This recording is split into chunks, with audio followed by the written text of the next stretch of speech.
As part of the series of Keys to Mount Aventine, this video summarizes a 2024 report on enslavement at the former Pomonkey and Mount Aventine plantations. The report was made possible by a grant from the state of Maryland, which was managed by St. Mary's College of Maryland with the help of the Friends of Chapman State Park and other community groups. Mount Aventine is the manor house of the former Chapman plantation that is now Chapman State Park, operating under the auspices of the state's Department of Natural Resources and the Maryland Park Service. When Nathaniel Chapman purchased the 530-acre Grimes Ditch property in 1751, the plantation became a destination for people taken from Africa, the West Indies, and other American colonies. They arrived in bondage and typically in Charles County through Port Tobacco, Nanjemoy, Cedar Point, and Benedict. Chapman, like many other enslavers, used the free enslaved labor to build his plantation house and farm the surrounding land. The Pomonkey house was similar to George Mason's house at Gunston Hall. The house was named after the Pomonkey Native American tribe who lived in this area in the early 17th century. Surviving records suggest that the house was built by 3 enslaved men named Port, Anthony, and Jamie Smith. A 1761 goods and chattel of Nathaniel Chapman inventory lists the names of 30 enslaved people and their families. Within that list, Ancilla and Suzanne are indicated as mothers of at least 2 children. In addition to possessing construction skills, enslaved people were involved with felling trees for lumber, managing livestock, farming corn and tobacco, housekeeping, and working in the plantation's ferry and fishery businesses, which began respectively in the late 18th and early 19th centuries. Between 1790 and 1860, both the enslaved and free populations in Charles County declined in numbers. Many poorer whites left to find better opportunities elsewhere, and many enslaved blacks were either freed or sold to the Deep South. By the onset of the Civil War in 1861, the county's enslaved population was over 20% larger than the free population. Chapman's enslaved population varied over time, often moving between the Virginia and Maryland locales based on changing circumstances with the Chapmans. In 1790, the U.S. Census listed 38 enslaved people living on the property. By 1830, Nathaniel Chapman's great-grandson Pearson enslaved 36 people. The number of enslaved residents at Chapman then fell to 10 in 1840, before rising to 26 in 1850 and falling again to 21 by 1860. The Pomonkey house fell into disrepair and was abandoned after 1844, and today some scattered bricks from the foundation and daffodils are the only remaining evidence of the original house. Pomonkey was replaced with the present-day Mount Aventine Manor House. Nathaniel Chapman's great-grandson Pearson oversaw its construction beginning in 1830. During the time of Pearson Chapman, there were a total of 6 domestic quarters to house the 21 enslaved individuals on the property.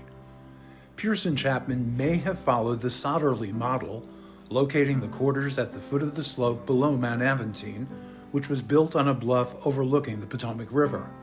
The domestic quarters would have been in 1 or 2 rows and perpendicular to Mount Aventine. This way, Pearson could have kept an eye on the enslaved people while still not interrupting his viewshed.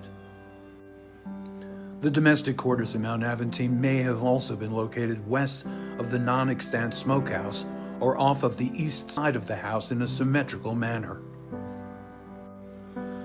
The symmetry theory, however, is questioned because Mount Aventine was asymmetrical until around 1860.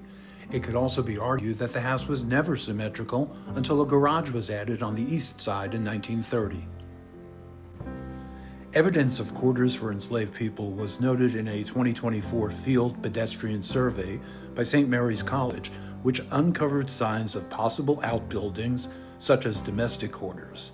Identified were a stone pile, shards, and a depression marking the possible location of an ice house or coal pit for food storage.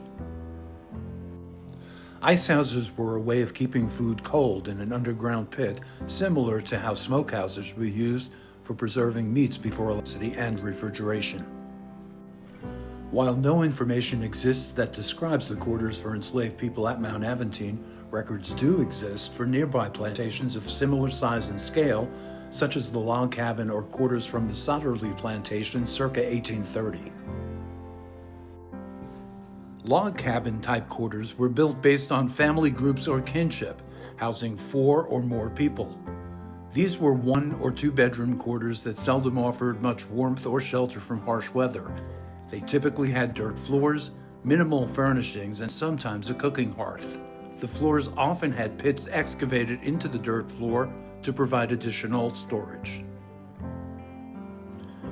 Generally, these quarters offered only the most basic amenities, such as a bed which consisted of a straw-filled mattress and a thin blanket.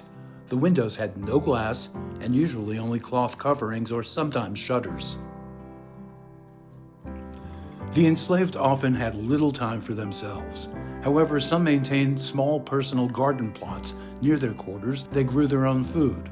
They sometimes bartered and traded homemade beers and baked items. In some households, the enslaved crafted homemade musical instruments such as drums and fiddles made from dried gourds. A conch shell was sometimes cut off at the tip and be used as a horn to welcome enslaved people to social events like communal meals, corn shuckings, and dances.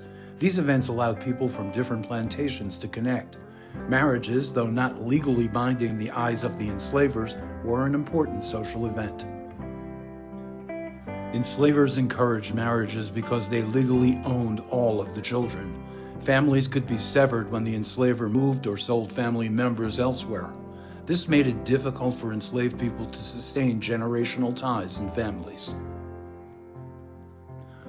Religious life was also important, as were burial practices. Many enslavers considered religious gatherings as places where escape or revolt plans were devised. In response, armed patrols of plantation owners were formed to monitor or prevent such gatherings from occurring.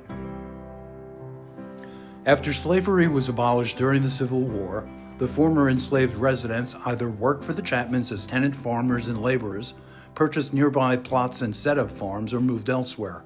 Thomas Brown became a freedman after the Civil War and built a log cabin dwelling for his family on a portion of the 25 acres near Mount Aventine, which he purchased from a landowner and former enslaver, Eugene Bronner. The freedmen and freedwomen formed new communities in Bryan's Road, Pomonkey, and Indian Head, where their descendants continue to live today. The Federal Writers Project, created by the Works Progress Administration during the Great Depression, produced a series of oral histories of formerly enslaved men and women. Selected interviews with 4 Charles County persons were used in the St. Mary's College study as insight into the lives of enslaved persons. All 4 of the interviewees used for the report were born and raised close to the Chapman plantation, including one who grew up in Pisgah, 5 miles south of Mount Aventine. It is thought that the Chapman family cemetery may also contain interments of enslaved persons. George Chapman indicated in his 1817 will that the family cemetery was 1/4 acre near the foot of the garden of the Pomonkey house. The current boundary markers, though, indicate the cemetery to be far smaller in size, implying that the markers may not be correct. A 2019 archaeological survey conducted through the Friends of Chapman State Park was unsuccessful in locating any additional graves. Nevertheless, the St. Mary's Pedestrian Survey suggested that the clusters of daffodils, a favorite plant for cemeteries, identified in the wooded area to the east of the formal boundaries of the cemetery as a possible location where enslaved people may be interred. However, this theory is questioned, as it would place these graves between the Pomonkey house and the family cemetery. While efforts to locate a cemetery of the enslaved are ongoing, the actual location of the domestic quarters and burial sites for enslaved people at the Mount Aventine/Pomonkey plantation may never be known.